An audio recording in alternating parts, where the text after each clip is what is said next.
Magbibitiw na nga sa pwesto. Nandadamay pa mga kababayan etong direktor ng NBI na si Jaime Santiago. Dahil bago daw siya bababa sa pwesto mga kababayan, mayroon siyang gustong makuha. Oh, yan talaga ang word niya ha. Gusto niyang makuha at imbestigahan ang vlogger na si Banat Bay daw mga kababayan. Dahil di umano, ayon kay Santiago mga kababayan, nagkakalat daw ng fake news. Pero subalit datapwat ang sagot ni Banat Bay, ikaw ang na-fake news Santiago. Hindi pa naman daw siya naglalabas ng komento mga kababayan eh.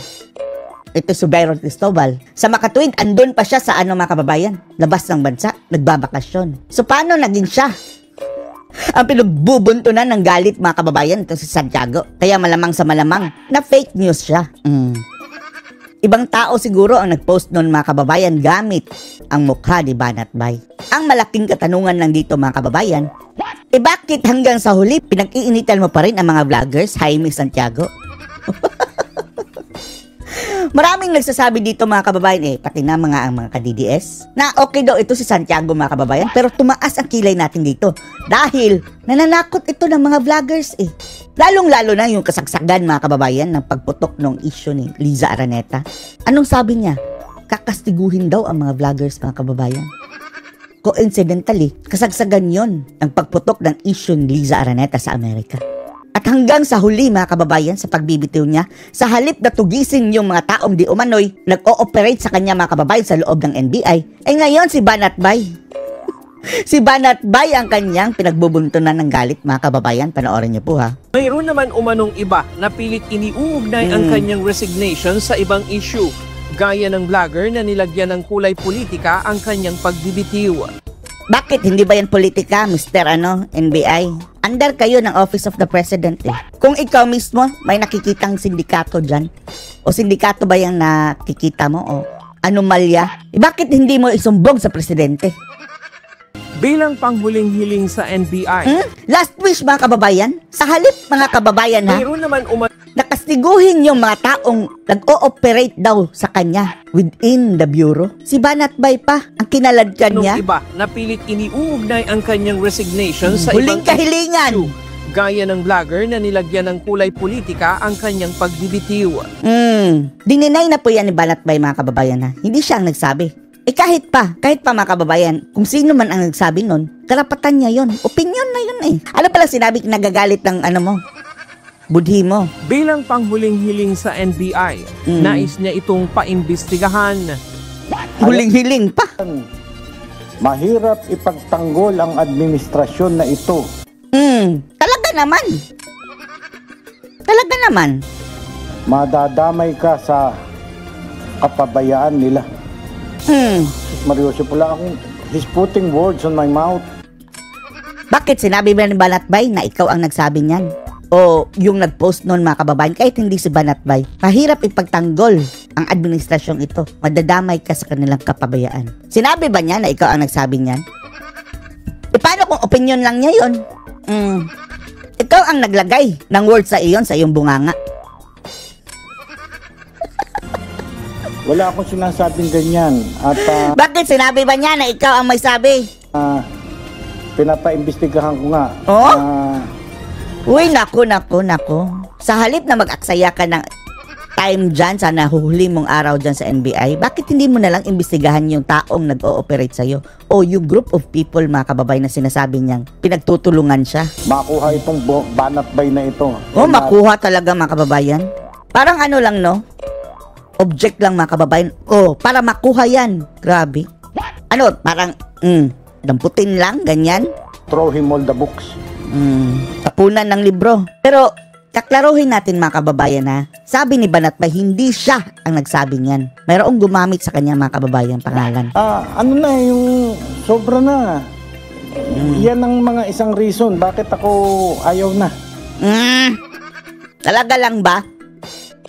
Sa tingin natin mga kababayan, malalim ang rabbit hole na ito sa pagbibitiw nito si Santiago. Ang gulo lang ito ang gulo lang ito mga kababayan. Kung ang mga kalaban niya mga kababayan na naninira sa kanya ay kung nasa baba lang, kayang-kaya niyang kastiguhin yan, mga tauhan niya. Siya ang direktor Pero iniisip ng ilan mga kababayan, baka lang naman ang talagang kumakalaban nitong si NBI Santiago? Baka naman, sige, magagalit ka na naman, yung nasa mataas pa sa kanya o malapit doon sa kaban, mga kababayan. Malapit sa kapangyarihan. Dahil kung ano lang kasamahan mo lang yan, ikaw ang pinakamataas dyan. Kung hindi mo yan kaya, mabuti nga umalis ka. Pero, kung ang kumakalaban nito mga kababayan ay mas ma-impluwensya pa sa kanya, malamang sa malamang, mayroong dahilan. Pero hanggang sa huli mga kababayan, pinagtatanggol pa rin niya ang administrasyon. Magagalit na naman. O sige, mag-retire ka na lang, Manong. Wag mo lang idamay si Banatbay. Diyan tumaas ang kilay natin mga kababayan yung parang pananakot dito sa mga vlogger. Mag-resign ka na lang, mas mabuti pa. Live in peace. Wag mo lang palakihin. At wag ka nang mandamay. Sinabi ko raw, something like, hindi mo ka alam, ang exact na word. The NBI is run by mafia. Sus Mariosip, wala. Talaga ba? Na sinabi ni Banatbay yan? Baka mababaliktad ka, NBI. Ilabas mong resibo. Kapag nangyari mga kababayan, fake news ang sinasabi nito. At hindi si Banatbay ang nagsabi niyan. Mananagot dapat siya. Nalalagay sa peligro ang buhay ni Banatbay yan, mga kababayan. Panoorin natin na si Banatbay, mga kababayan. Alam nyo mga kasama, hindi ako kiss and tell. Kiss and tell. Anong ibig sabihin mo niyan? So mayroon ka pang nalalaman na hindi mo sinasabi? At yung mga magagandang pinagsamahan Kiss and tell? natin, tinetreasure ko yan. Magandang araw mga kababayan. NBI. Narito ang sagot ni Banatbay. Hindi natin mga kababayan pinagtatanggol si Banatbay. Dahil kapwa ka DDS mga kababayan, hindi. Pinagtatanggol natin si Banatbay mga kababayan dahil inosente yung tao Kumbaga napagbintangan mga kababayan. Alam niyo, gusto ko lamang po magkomento dito kay NBI Director Santiago. Alam niyo, Mr. Director, I have high respect for you kasi sabi ng aking tatay na abogado at kanyang mga kaibigan na abogado, kayo daw po ay patas. Kayo daw po ay talagang kagalang-galang na dating hukom. Hukom mga kababayan, judge. Pero apparently mga kababayan, baka hindi siya fit dyan sa pagiging NBI Director. Umalis siya Ngayon, nakita ko yung inyong video at sinabi ninyo at binanggit ninyo aking pangalan at sinabi ninyong nagpakalat ako ng fake news about your resignation. Sir, Director, Bossing. Hindi pa po ako nagko-comment pagdating sa resignation ninyo na fake news po ata kayo. Fake news. Hindi nagko-comment mga kababayan sa resignation. Unfair naman kay Banatbay, no? Ano sabi niya? Ipapadampot? Something ganyan? Para lang kumuha ka lang ng object? Tao yan si Banatbay. Iba pong page ata yon, pero pangalan ko ang ginagamit. Hindi pa po ako nagko-comment tungkol sa resignation ninyo. Klaruhin ko lamang po. Wala pa siyang sinasabi mga kababayan. Nagbabakasyon po ako sa Barcelona at ngayon naman po sa Paris. Paris. Overload. Papahinga yung tao Kaya hindi pa po. Masisira tuloy ang bakasyon ni Banatbay nito mga kababayan. Kalain mo, NBI pa ang tutuhog sa kanya. Bothered na yan. Enjoy pa naman sana. Di ba Banatbay? ang daming chicks. Ito si Banatbay, no? Yung mga kababayan, yung waitress na babae, syempre babae, waitress, na sexy. Sabi niya, ang init dito, no? Hindi nakakaintindi mga kababayan. Confused ang babae kung anong sinabi ni Banatbay. Tapos pag talikod ba kababayan, sinabihan, you're so hot. You're so hot. Ay, nako. Nagko-concentrate dito sa politika sa Pilipinas. Sana po ay makarating sa inyo itong video na ito. NBI. Maraming salamat po. Well, kahit saang gubat, may ahas. Yan na lang ahas. Mr. Santiago, yung ahas na sinasabi mo, yan ang kastiguhin mo. Wag si Banatbay. Kahit saan yan. Ngayon kung ano-anong pinagsasabi nila na mga kasama, malinaw yung aking resignation. Ayan, nakaharap sa inyo at siguro kayo nakabasa na. Wala akong sinasabi against the NBI. Pero, against sa kasamahan mo sa NBI. Kahit hindi yan, damay pa rin ang bureau niyan. Mahal ko pa rin kayo. Nalulungkot lang ako that I have to lumabas dahil sa kagagawa ng iilan. Iilan na andyan sa NBI. Hindi mo ba kayang ano yan? Pitulin yan? Mr. Director, ikaw ang head dyan eh. Isa-isang pinasinungalingan ni National Bureau of Investigation Director Jaime Santiago ang mga paratang sa kanya. Ayon sa direktor, ayaw niyang maapektuhan ng paninira ang kaniyang reputasyon kaya humantong na siya sa pagsusumite ng irrevocable resignation nitong Biyernes. Kung ang daming bumubulong, Sino-sino ba yung naninira sa'yo? ay yung lies pagka repeatedly said, nagiging totoo. Kagaya ng ginagawa sa media. Araw-araw mga kababayan sinisiraan si PRRD. So, ramdam mo na, Santiago. Yun ang iniiwasan ko. Ayokong masira ang pangalan ko, ayokong masira sa ating Pangulo.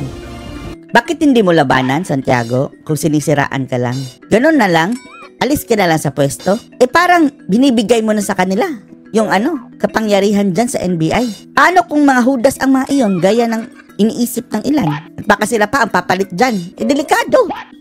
Kung marami ang nalulungkot sa kanyang pag-alis, pero may ilan anya sa loob mismo ng ahensya ang hindi natutuwa sa kanya. Yan siya na mismo ang nagsabi mga kababayan Kasamahan. Pariin din itong itinanggi na mayroon siyang kolektor ng suhol. Hamon niya sa mga tauhan ng NBI, ibunyag kung may inuutusan siyang sinuman para mangolekta ng pera. Yung pinagpipilitan, si Paul, tangkad, ay kolektor ko. Mga kasama, uulitin ko. Andyan ang members ng media. Titingin ako sa inyo eye to eye. Tumayo ngayon ang inuobliga ko na magkaroon ako ng lingguhan, monthly. Bakit hindi mo kasuhan? Idaan mo sa legal. Tumayo ngayon, parang awa nyo na. Kung meron akong inuutusan sa inyo na magbigay sa akin ng pera. Hindi sapat ang eye to eye. Aniya maraming nangyaring irregularidad sa mga operasyon ang hindi na niya isinapubliko. Bakit hindi mo na sa publiko? People deserve to know. Irregularity yan Ngunit pinaimbestigahan niya ang mga sangkot sa katiwalian. Pero, dito na lang sa Ano na nangyari? Wala tayong naririnig mga kababayan na may nakulong na NBI. sana. Kaya lang, ayun, nag-capitalize dun yung mga naninira sa akin. Yun ang pinapaabot dun, merong ganon. Kumuha si ganito na 50 mil, kumuha si ganito ng 20 mil. 50 mil lang, 20 mil, ang cheap. Ito mga kababayan, kung yun lang ang mga paratang mga kababayan na tumatanggap ito ng 50 mil, 20 mil, hindi tayo naniniwala.